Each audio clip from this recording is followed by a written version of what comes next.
Hi guys, welcome to all CBTs. My name is Faith Badro, and today we're looking at 10 likely Waec biology practical questions. These are 10 likely Waec practical questions that you might see in your practical examinations.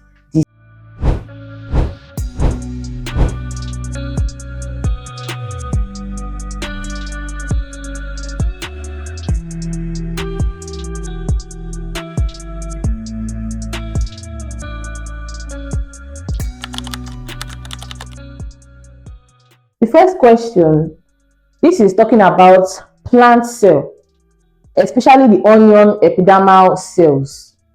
Now, they can give you this onion cell and they can ask you to look at this onion cell under a microscope. Now, this is how the question usually comes out. A student prepared a slide of onion epidermis stained with iodine and observed it under a microscope. Now, the first question under this is, draw a well-labeled diagram of two adjacent onion cells. Now, most of the time, if you're writing your GCE, most of the time you don't need to do the practical. But if it is in Waec, you have to view this in your practical and draw it. But most times you don't really need to look at your microscope. Why? Because you know that an onion cell is a plant cell. So what you just need to do is just to draw a plant cell, and you're going to draw it two adjacent onion cells. So you draw it adjacently. Now let's look at what an onion looks under the microscope. Now it looks like something like this. Now if you are drawing you know how your plant cell looks like. It looks like something like this.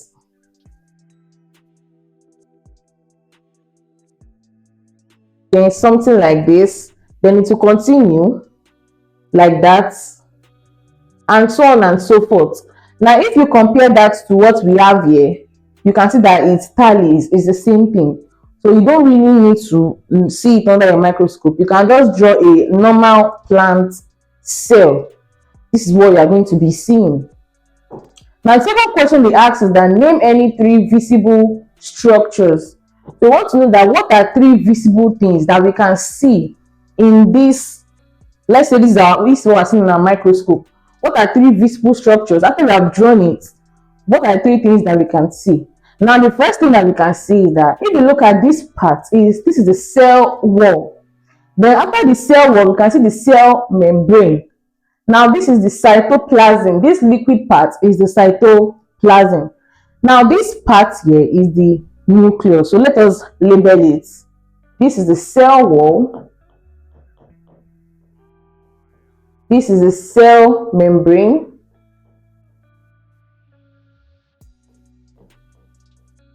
Now this is the nucleus. This is the cytoplasm. Now how many were we asked to name? Three visible structures. So these are the three visible structures. These are four visible structures that I can see. I can see the nucleus, I can see the cell wall, I can see the cell membrane, and I can see the cytoplasm.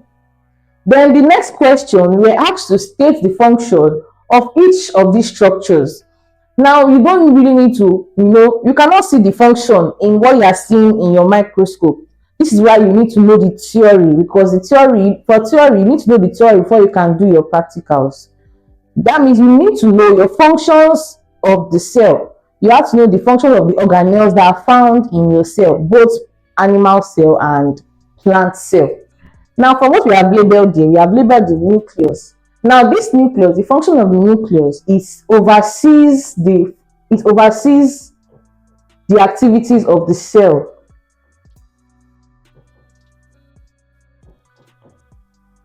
So you see, this nucleus, it is what controls everything that is happening in this onion cell. Is done by this nucleus. So that is the function of the nucleus in what we are seeing here. Now the cell wall, we all know that plants have cellulose cell wall. You can further add cellulose cell wall. Now this cellulose cell wall, what is it used for? Now it is used to protect and give the plants rigidity.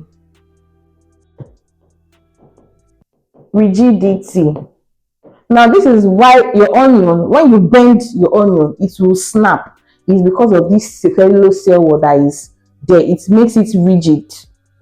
And we have the cell membrane. Now this cell membrane, it is responsible for regulating what enters the cell and what comes out of the cell. So we can also say that it's also protecting the cell.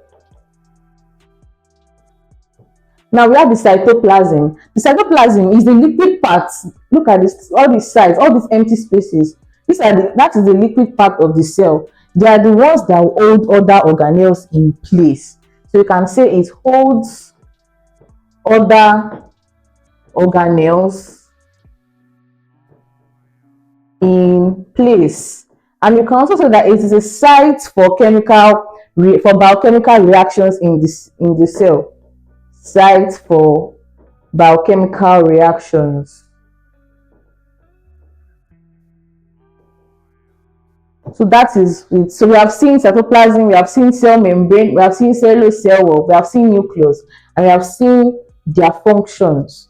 The next question is, explain why iodine solution was used. If you go back to the question, you can see that they made a statement. They said, a student prepared a slide of onion epidermis stained, look at this part, stained with iodine, stained with iodine. And now they're asking us that, explain why iodine solution was used.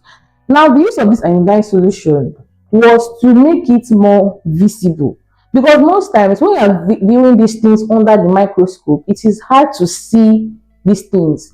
But when you now drop an iodine inside what you are viewing, it makes these organelles, it makes them more visible. So the reason why we stained it is for more visibility. So with that, you have answered this question perfectly. And when you are drawing, make sure you draw it well labeled. And when you are labeling, this is the way you should label. You should label at a side. Okay, for example,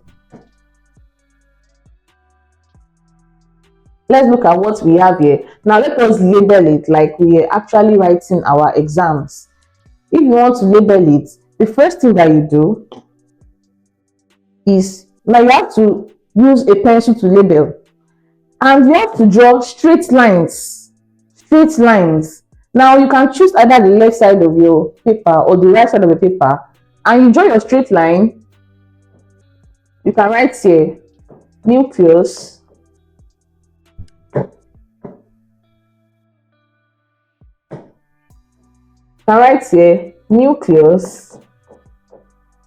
then you draw here, write your cytoplasm with a ruler, of course. Then you can point to this cell membrane. Then you can say this cellulose cell wall.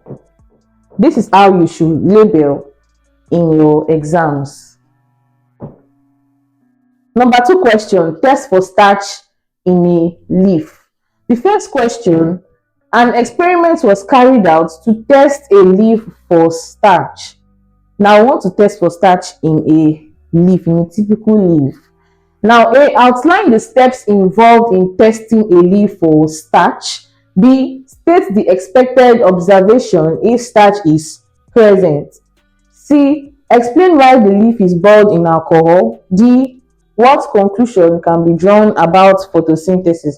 Now for this A, we said outline the steps involved in testing a leaf for starch. Now when you see this question, they said in steps. So they want to see step 1, step 2, step 3. They want to see it. So don't just write it as a statement. Make sure you put it in step. Step 1, make sure you follow instructions. That's the first rule for writing practicals. Follow instructions.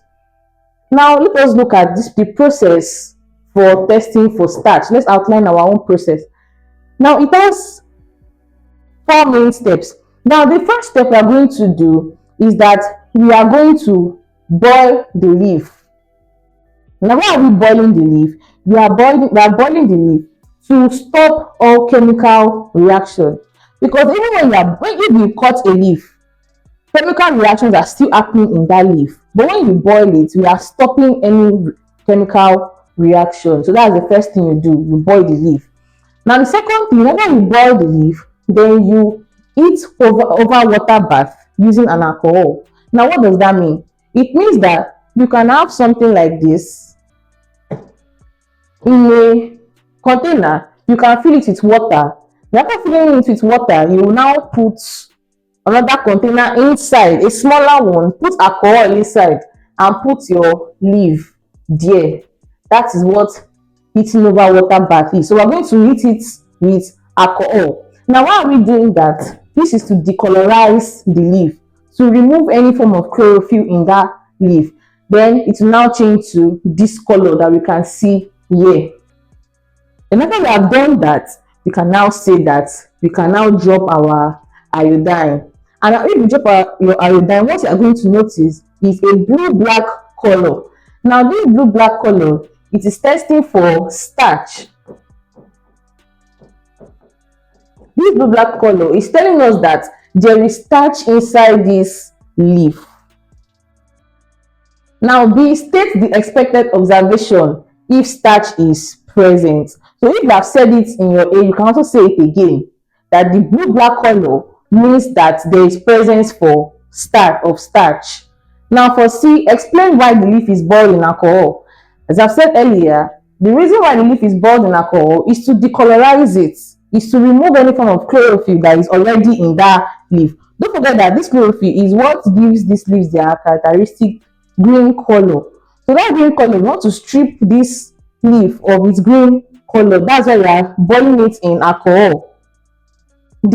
What conclusion can be drawn about photosynthesis? Then they want to just tell you that this experiment, what have you observed? What can you see about this experiment?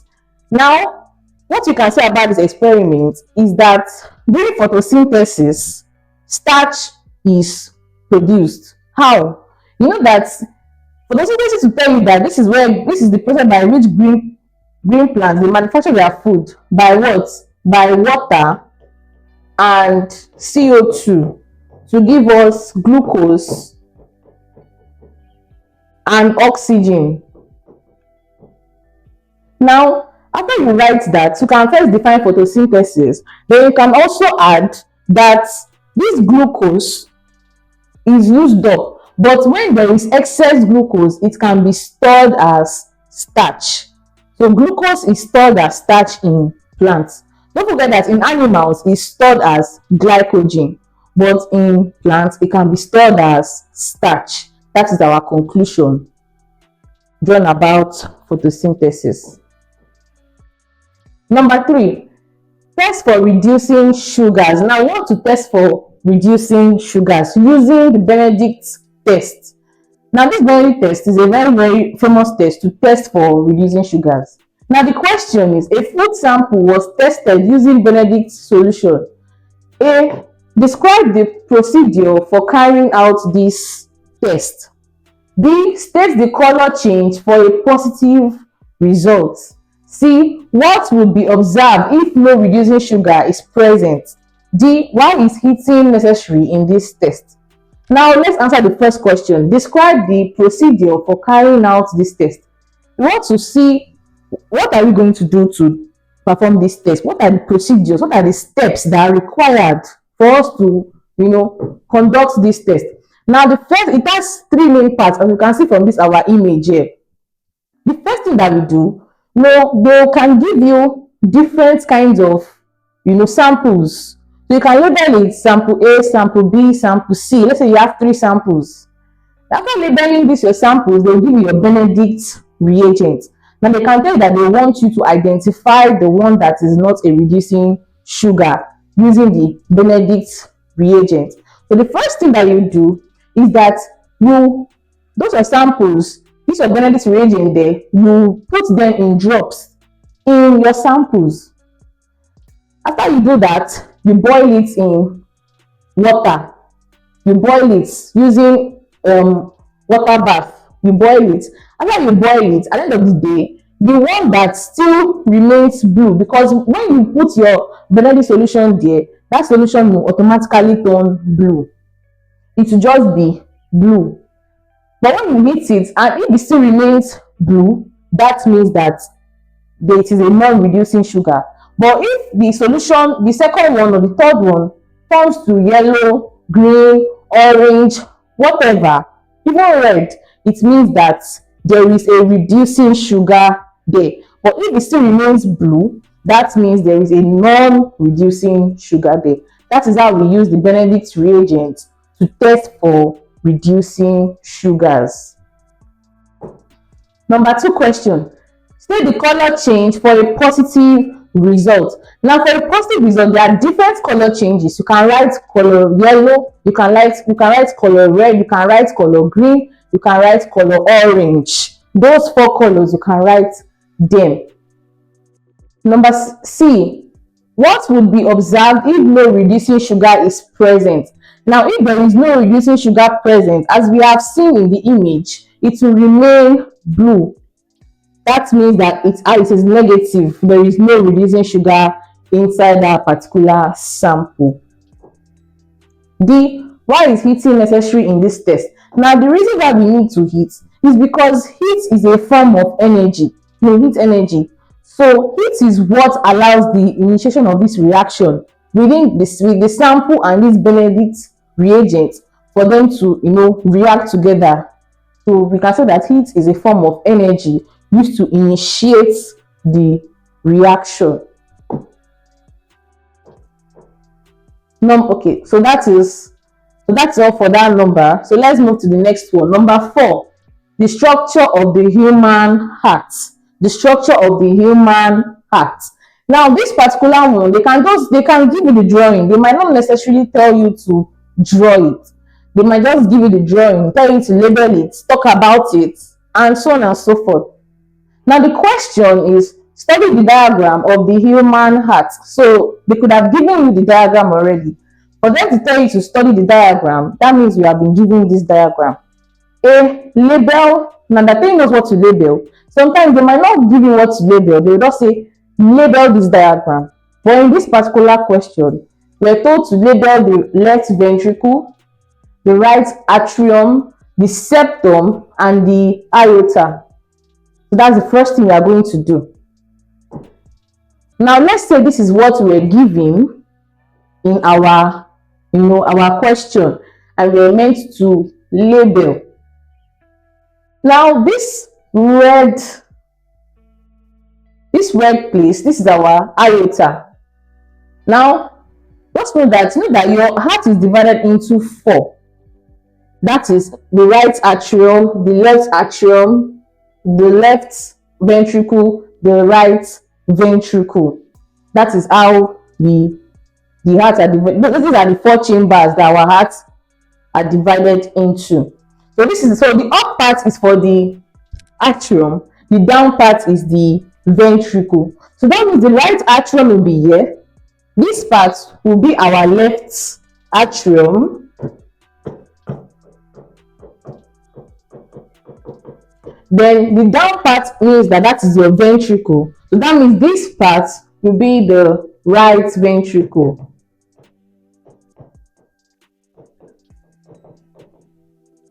Then your septum is the part that is dividing the right and the left. Don't forget that we are taking note of the right atrium, the right ventricle, and the left atrium, the left ventricle. Now, the part that divides these places into their right and the left, that is what we call the septum. So these are the most important parts when you are labeling your diagram. Number 2, describe the pathway of blood through the heart. Now, they want to tell you that this blood, how does it flow all through the body? That's what they want you to explain. Now, the way the blood flows through the body is that the oxygenated blood will enter from this place. Now, this side is called the vena cava. It's called the vena cava. Now that is the main vein that is found in the heart. Now the main artery that is found in the heart is this one that we labeled as the aorta. This vena cava and this aorta, they are very, very important because they are the biggest and the widest, veins and arteries that can be found in the heart. So the way blood flows is that when the oxygenated blood will enter from this vena cava into this right atrium. Then from the right atrium, it will flow into the right ventricle. Don't forget that we are still in the right part. Now, as you can see these arrows are telling us what is happening already. Then from this right ventricle, it will now enter this place. Now, this place is called the pulmonary artery. Now, don't forget that the arteries, normally the arteries are meant to carry oxygenated blood. Veins are meant to carry deoxygenated blood. But the pulmonary artery is the only artery in the body that is carrying deoxygenated blood. And why? Because don't forget that initially I said that deoxygenated blood will enter from the vena cava to the right atrium, to the right ventricle, then to the pulmonary artery, then they will now go into the lungs. Now this lungs is what now provides this blood with the oxygen that is needed. So this lungs is going to add oxygen to your blood, remove CO2, then it's now going to enter back through this place, which is the pulmonary vein. Now this pulmonary vein, it will now enter back into the left atrium. Now after it enters into the left atrium, then it now enter into the left ventricle. You can see how it's going. Look at this arrow. This arrow is going out. This one is coming in. So from here it's going to the lungs. From here it's coming back into the lungs. Then to enter this place, which is your left atrium, then it's going to enter into this left ventricle. Now if you notice this left ventricle, look at the muscle around this left atrium. Look at it, it's not very thick. Now look at this right ventricle, it's not still very thick. Look at this left atrium, it's not thick. But if you look at this left ventricle, it's very thick. Look at it, it's very, very thick.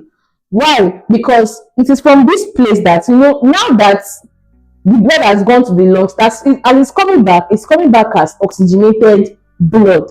Then it's going to stay here. Then from here, through this aorta, it will now be pumped out to anywhere it is needed in the body by different kinds of arteries.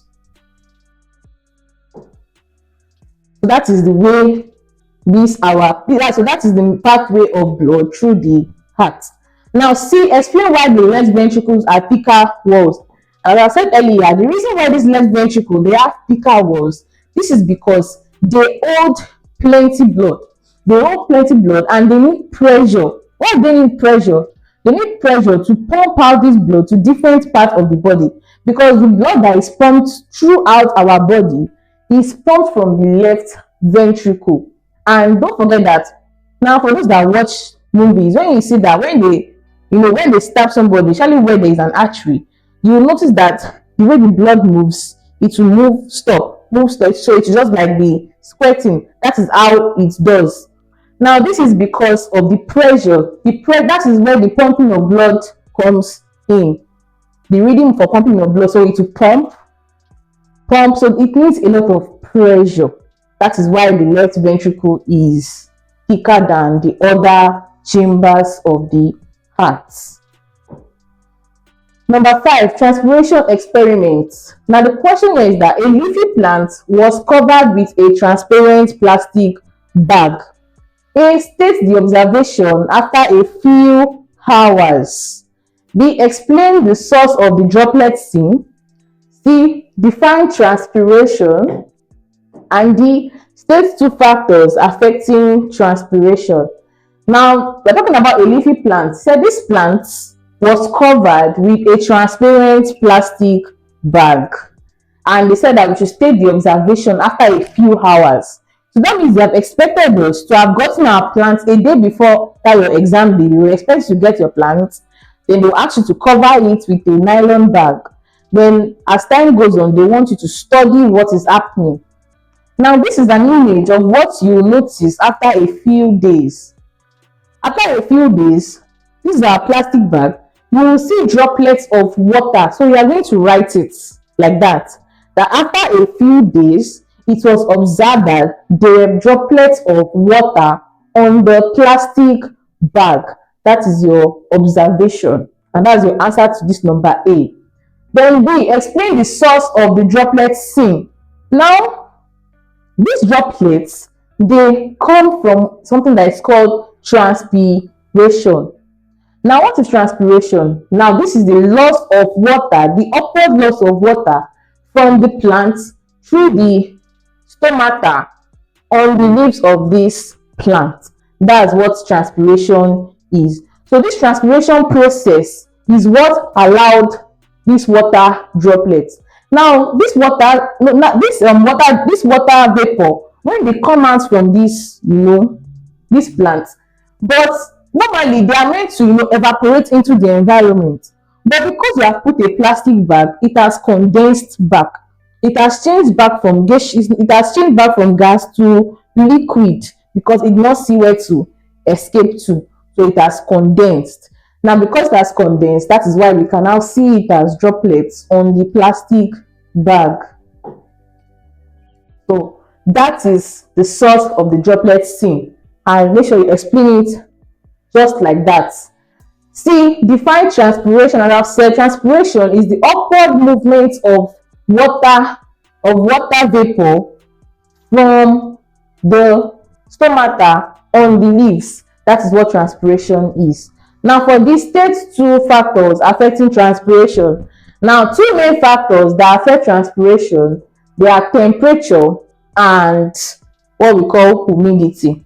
Now, how does temperature affect transpiration? You know that if everywhere is cool, transpiration might seem to be very low.